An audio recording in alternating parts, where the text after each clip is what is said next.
Now that we know how to use our graphing calculator to calculate zeros, there are some roots that your graphing calculator will not be able to calculate. So we're going to talk about those today in this video.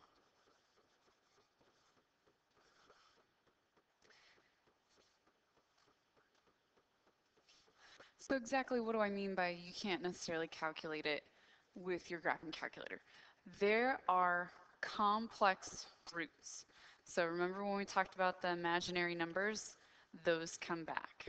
So every polynomial with a degree greater than 0 has at least one root, whether it's complex or not.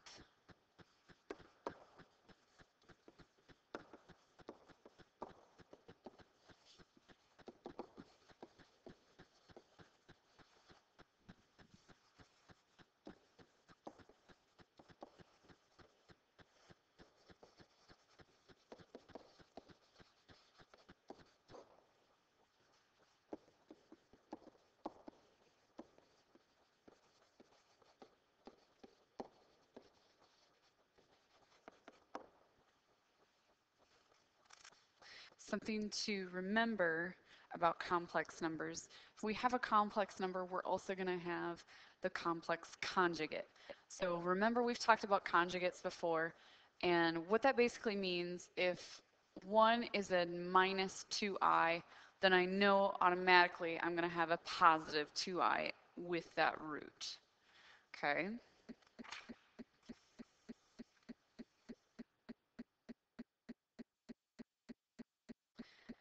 So for instance,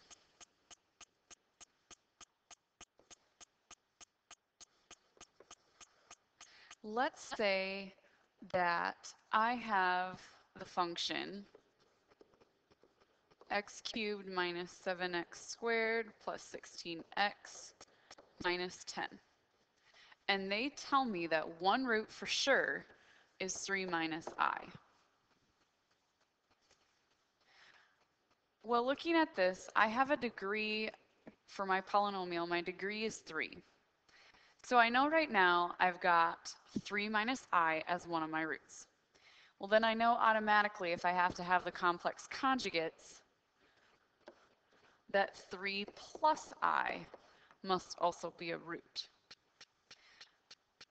Because it's a degree of 3, I know that I'm probably going to have a third root, because that's the number of degrees that I have. So I've got 2 here, so I need to figure out a way to find my third one. And what you're going to do actually is multiply your 2 complex conjugate roots in order then to divide out your polynomial. So remember that even though this is a 3 minus I, it's really in the form of x minus 3 minus I times x minus 3 plus I. Okay, and then we've got something else unknown. We've got a third root there that's unknown. But looking at this, we know that we can multiply these first 2 sets in order to figure out our third root. Okay, so with that being said, I'm going to have x times x to give me x squared. And then I'm going to multiply my x times my 3 plus I. So I've got negative x times 3 plus I. Well, now I'm going to go ahead and look at the 3 minus I. I'm going to multiply that one out. So now I've got minus x times 3 minus I. And then I have a plus 3 plus I times 3 minus I. And then I still got my question mark. I still don't know what that is yet.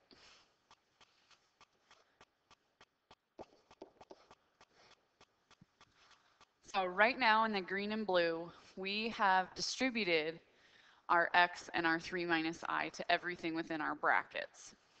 Okay, so that's what the green and blue are doing. We're just using our distribution property. So now comes the tricky part where I've got to do some more distribution and work with complex conjugates and work with my imaginary numbers.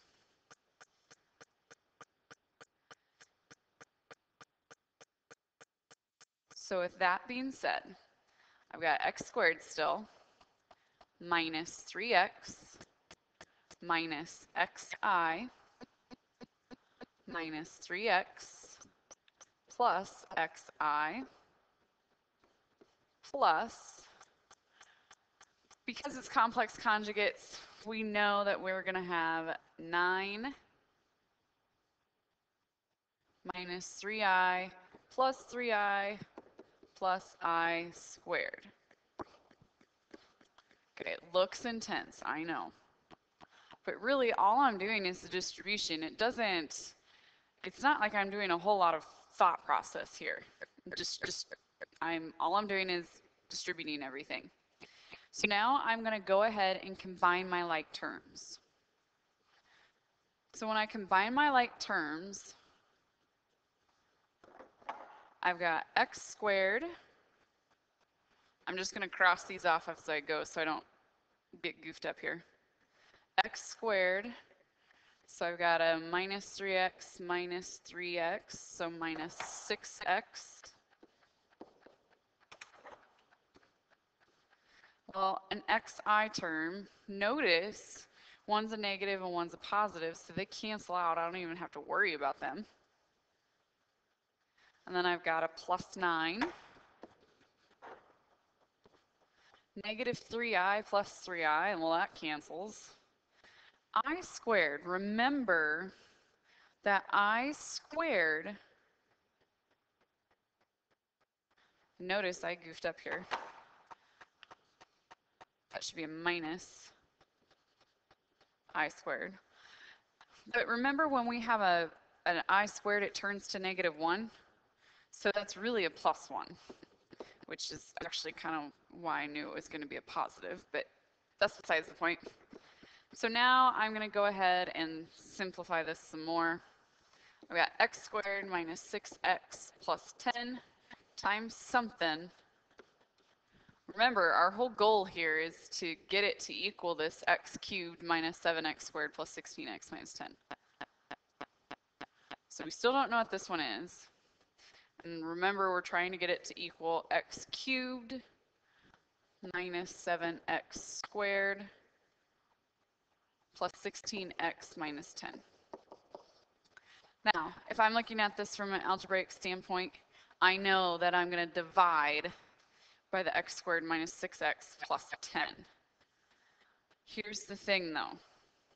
We can't actually use synthetic division.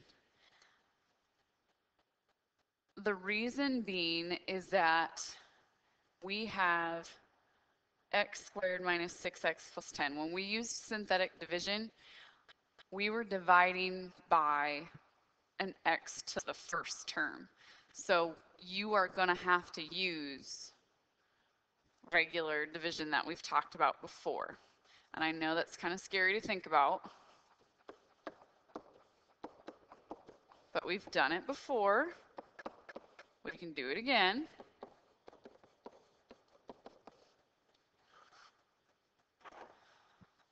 Looking at this, well, how many times does x squared go into x to the cube?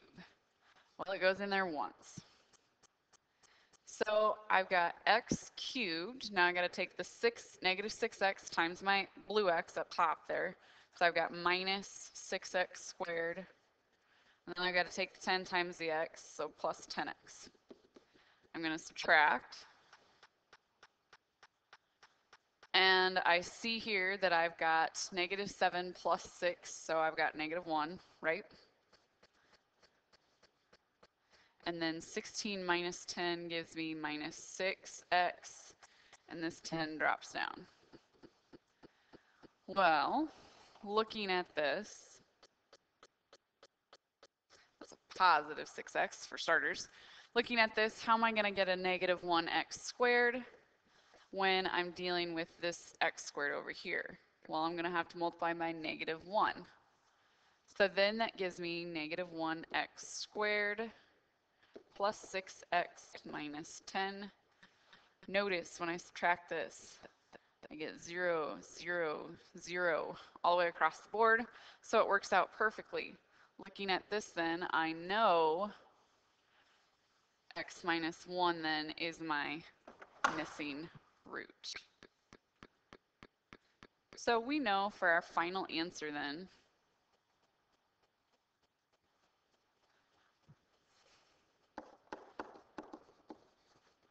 our final roots were 3 plus I, 3 minus I. Now, I really shouldn't probably do this with parentheses. I really should be doing it with commas. Sorry. The reason why is I don't want you guys to think that you're multiplying just those numbers. And looking back up here, it's a minus 1, so we go opposite for our root, so it's a positive 1. Final answer. There is another thing in the book, but I think you guys doing that last example is going to actually make you better for doing this next part. The next part is that you're actually going to be multiplying all the roots together to get the starting function. But I think using the function and finding the root is a little bit better because it combines more steps. So I want you guys to go ahead and complete this next one. And I've got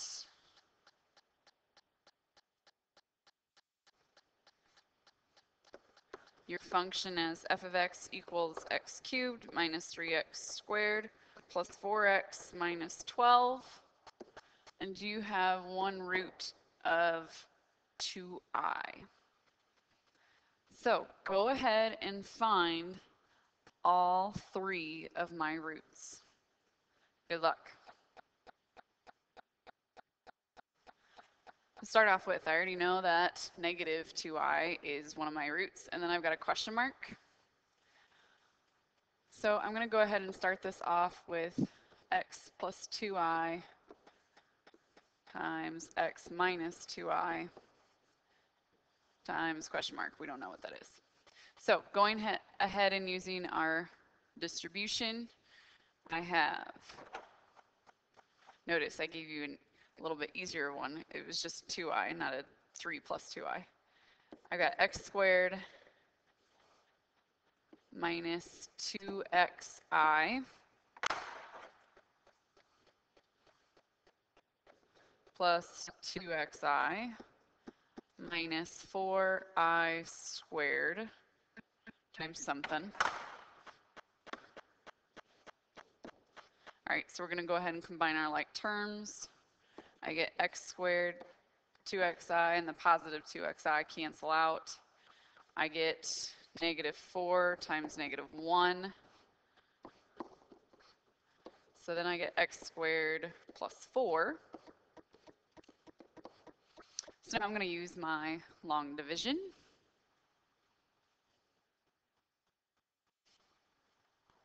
I'm just going to set this up.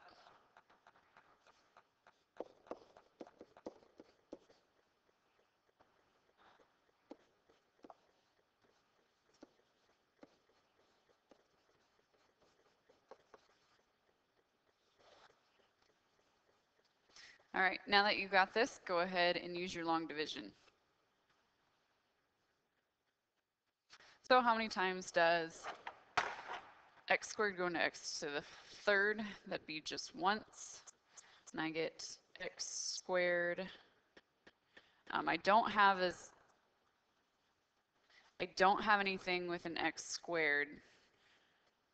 So it's just plus 0x squared.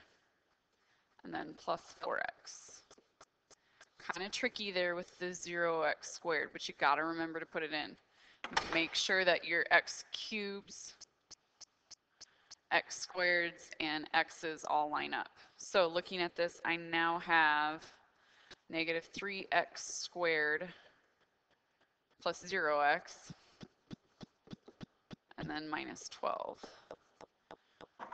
Keep going here. How do I get a negative 3x squared with this x squared? I know it's a minus 3, so I get negative 3x squared. Notice I don't have a 0x or the x term, so it's just 0. Negative 3 times 4 gives me negative 12. Set this up, it's going to be a 0. So x minus 3 is my missing term. Go ahead and list out the final roots. My final roots then